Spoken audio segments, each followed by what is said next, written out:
No, this is not going to be a Christmas video. I'm recording this around Christmas because I'm going to do a bunch of record 2 or 3 videos at a time type of a thing for a little while. For a couple of these ones. So this video is going to be the first one in my Meta Liberation Army series. This is where I'm just going to do kind of a breakdown of this first video is going to be centered around just basically like the brief history and the goals and a brief overview of the different members of the Meta Liberation Army, and then I will subsequently separate videos about specifically Destro, Re-Destro, Curious, Trumpet, Skeptic, Getin, and then Slide and Go / the different warriors of the Meta Liberation Army. And kind of like the fates that have befallen each of them so far, and then on top of that, just kind of like their character background. So this first video is just going to kind of be like a brief overview of it. Brief, we'll see how that goes. Brief overview of it and the site structure of it, and then, as I said, different breakdown videos of each of the different main characters or main players in the Quirk Liberation Army, or Meta Liberation Army. Excuse me. Don't want to offend them, because I wanted to do this because obviously the last season, season 5, ended with the My Villain Academia arc, where we got to see, Shigaraki and the League go up against the Meta Liberation Army and everything, and got to see how that all shook down and everything, and now he's now the leader of it, and they're the Paranormal Liberation Front. Okay. And I will go over that in the different videos, depending on how the character, how the different character in the video shifted into different aspects of going from the Meta Liberation Army into the the Paranormal Liberation Front. So we'll see what happens there. I apologize if you hear the dog barking in the background. And one of the things that I'm also going to go over a little bit is obviously I'm going to go over the characters' quirks and everything like that, or their powers and such. But also I think recently we got trailers dropped for the season 6 of My Hero, which is going to be the big Paranormal Liberation Front War and the Hospital Raid arc. That's probably going to be the majority of season 6, possibly ending with when Deku leaves to go on his own. Dog. Deku, probably the end of the season will either be when Deku leaves to go off on his own for however many months, and and then pick back up again. So we'll see what's going on. So I wanted to go over this now because the dog is at the door. No.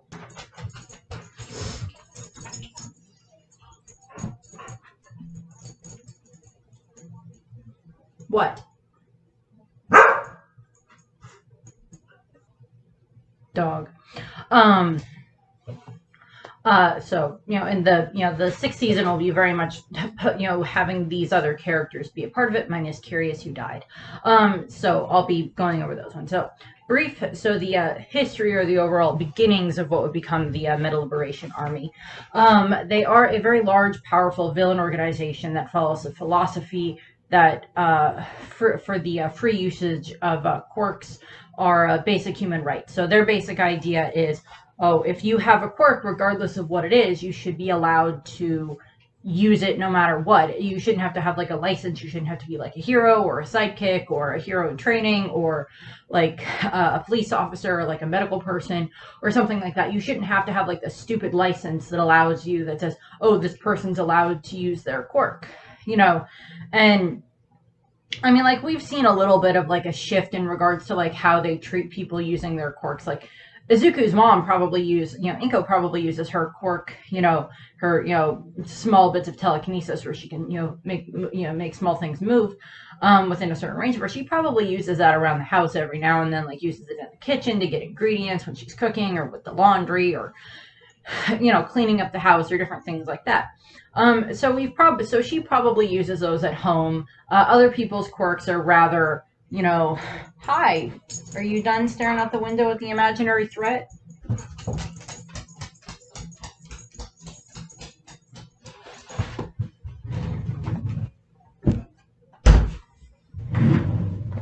I love the dog. But you know, one of the things that we see is there's other people who have quirks that are much more, you know, passive. Like they're kind of active all the time. Like Bakugo's parents, for example, like Mitsuki and Masaru. Like Mitsuki sweats, you know, glycerin, and then Masaru sweats acid.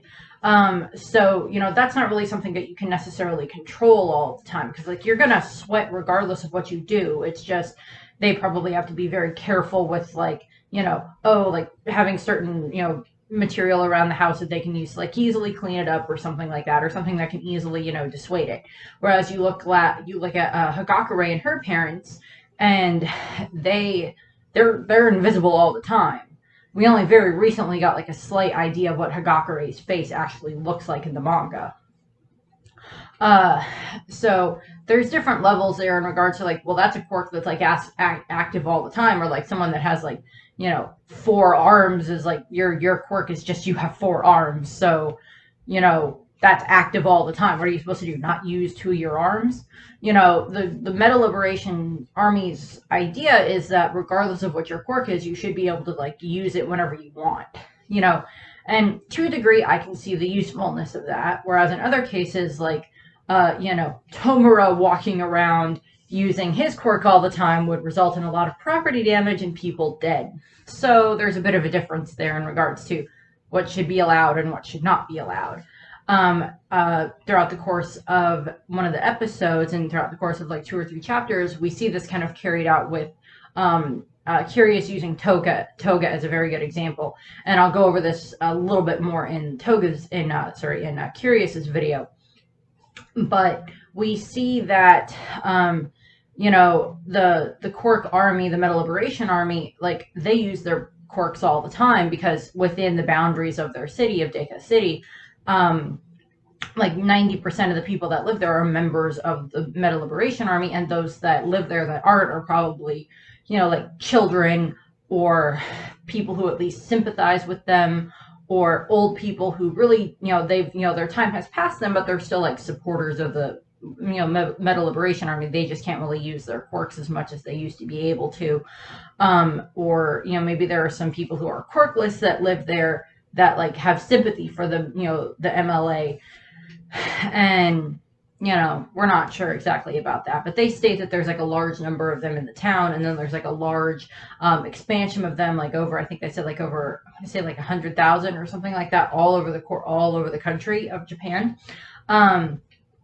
And Curious uses Toga as a very good example of this, where the fact that, you know, Toga, because of her quirk, has this fascination with blood. And we see this. She also has like a twisted setup inside of her mind as well, of course, and the fact that she doesn't want to just, you know, be around the person she loves. You know, she specifically states Ochako and Izuku, and, you know, Tsuyu to a degree, but usually, or, you know, Sue to a degree, but usually Ochako and Izuku are the 2 ones that she tends to mainly focus on. And, you know, Ochako, Toga basically like focuses in on them, and she has this much more fascination with those 2 more than anything. But, you know, she wants to become them. She wants to become more like the things that she loves. And Curious points that out as a fact that, you know, in this society, that's not considered normal for you to have this fascination with blood, for you to want to drink people's blood and then kind of become them to a degree. That's not considered normal. That's not okay. And, you know, so we see this, like, there's certain aspects where like the League and the Meta Liberation Army like line up.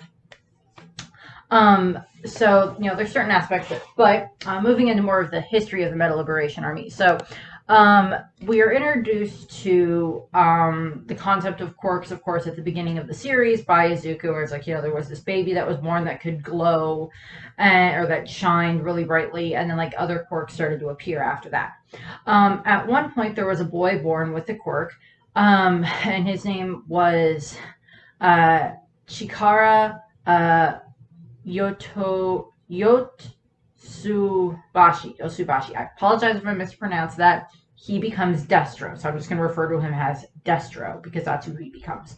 And his mother tried to do this plea and because she loved her boy, and she loved her son very, very much, and she's like, it's not his fault that he was born with this power. He shouldn't be discriminated against just because he has this power. And she tried to persuade the government and persuade people to like accept her son and not be against him just because he has these power, just because he has this quirk. I don't think we ever find out exactly what his quirk is, but I don't know, possibly, it might be something fairly innocuous, but it might also just be something, he was a very good public speaker, so there's also the possibility that maybe had something to do with that. Like his quirk may have had something to do with like a certain level of charisma heightened or something like that, so he's able to make people follow him. Or like influence people to follow him, not necessarily like force them to follow him. But like she tries to do this plea for her son to be accepted into society, but that doesn't work. And eventually down the line, her son grows into Destro, and he starts to form the Meta Liberation Army and the Meta Liberation concept, where it's like, people should be allowed to use their quirks whenever they want. And he writes a book and all this other stuff, and I'll be breaking down him a little bit more. I talked about him in a previous video, way back at the beginning of the channel. I did a video where I talked about different villains who have died, and I did talk about him, and I talked about his mother, and she is referred to as the mother of quirks, not because she gave birth to the first child that had a quirk, but because she came up with the idea of calling them quirks instead of meta abilities, because up until then they were just called meta abilities, which is also just like a reference to like in DC comics, a lot of like for example, Harley Quinn is considered a meta-human. She is a human that has heightened abilities, by different stretches of whatever comic book universe she's in or whatever movie universe she's in. She has heightened abilities that came from different chemicals that were injected into her and stuff like that. So that's like a slight reference to that to a degree. And in My Hero, the mother of Quirks eventually died, and like her son, Destro, took up this cause, and he started to influence people and began to, build his, the original Meta Liberation Army. And he had, so many followers and everything like that. And eventually he was arrested. He was a villain, so he had probably done quite a few crimes at this point in time. And he was actually kind of like a counterpart to All for One as well. And like they probably existed, well, considering All for One's been around for like over 100 years, they definitely existed at the same time, and to a degree they probably had at least some form of interaction with each other, either directly or indirectly. That's now kind of coming to a head with like what happened between the battle with the League and the Meta Liberation Army. But eventually Destro is captured, and he ends up writing a book, and it's called, I don't remember what the book is called, or the book is called The Meta Liberation War. And he has that, and it's published like while he's in prison, and it's filled with his ideology and everything about quirks and liberation and all this other stuff. And they were like reprinted at times. At one point I made a comparison between that and like Mein Kampf. But it may not be that same level of things, but it's at least down the same route of like, this was his ideology, and he had all of these followers. And obviously, part of the Meta Liberation Army that had been around when he'd been around, kind of fell into either disarray or more went into hiding more than anything, is what I consider it. Is that, so many of these different people who had like followed him and believed in him, like, okay, well, he's in jail, so a lot of us have to go into hiding. And they did, and eventually it is found out that he had a child, that Destro had a child, and then like that child had a child, type of a thing. And this is where we get the new Meta Liberation Army, and they are led by it's either his like son or his grandson. I think it's supposed to be his grandson, but I'm not sure. He's just stated to be a descendant. He's not necessarily stated to be like specifically son or grandson, but it is Rikia Yotsubashi. Apologize for mispronouncing the names. I apologize. He becomes Re-Destro. And he is basically adopted, taken into the care of these acolytes that had once served under the, under Destro with the original Metal Liberation Army. And like they raise Re-Destro into, becoming this perfect, heir to this throne. And he becomes the CEO, the president and CEO of the Detronat company, which has been pointed out, Detronat is talented backwards. And it's Detronat makes all of these different types of, they make like clothes for like regular people and like different items and household items and stuff like that for regular people that have quirks. It's like they very much promote themselves at that, which I wish that they had put that commercial for the Detronat company in the actual anime. That would have been nice, but I think it would be kind of funny if like they kind of start off the next season with like a commercial for that, but I don't think that's going to happen, but we'll see what happens. That would be nice if they like fit that in there somewhere, because like that was funny. He's like him walking around like, we help the woman who has 3 arms and the man that's really tall and looks like a walrus and like all this other stuff, and I just find that hilarious. You're like the boy with wings, we make clothes for everyone. And so we see that, and he became the leader of that, and I'll go into him more when I go over the Destro or the Re-Destro video. But of course, he builds up the Metal Liberation Army more. He has it set up in Deka City as the main stronghold of it, and he is of course the leader of it, or the Grand Commander, as it's called, as he's called initially, and he is of course the descendant of Destro. And eventually he makes his lieutenants, he gathers up other members that he works with, and of course the other members of the Liberation Army are, again, I apologize, I'm probably going to mispronounce these,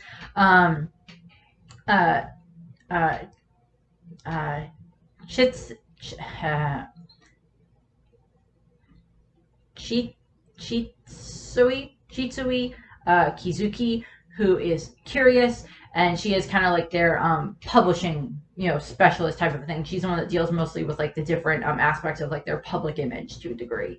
And then we have Koku Hanabata, who is called Trumpet, and he's a politician that is like the leader of this Hearts and Minds party, which I'm assuming probably advocates for similar things in regards to like what the Metal Liberation Army wants. And then I apologize, I'm going to slaughter this guy's name. I apologize, but he's a-hole anyway, so I don't care.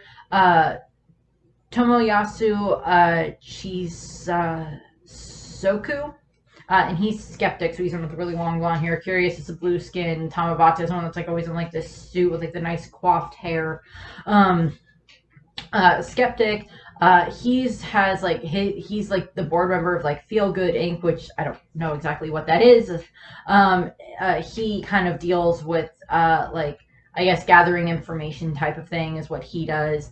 And then we also have Getten, or he's dubbed Iceman by Mr. Compress, is just one of the very high-ranking members of the army itself, of like the warriors. So he's got like he's got like ice powers, and he uses them to fight quite well, in all honesty. And then of course the other kind of name member that we have is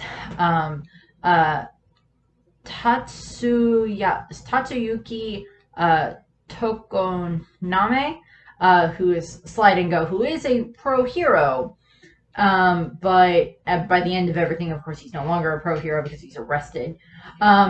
Short run on these. Destro, dead. Re-Destro has his legs chopped off. Well, chopped his own legs off, I'll go over that, and is dead, or is currently arrested. Curious, dead. Hanabata, arrested. Skeptic escaped, I think. Well, he either escaped or he's arrested. Genten, I believe, was arrested, and then Slide and Go was arrested. But I'll be going over them more in their own videos.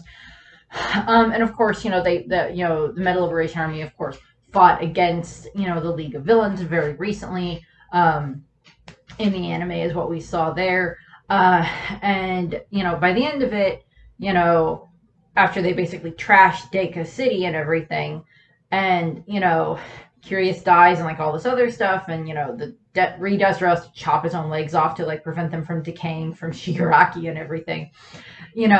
Eventually it's basically just like, oh well, we're just gonna work underneath Shigaraki now, him and the League, and we're just gonna combine, and this is where we get the Paranormal Liberation Front.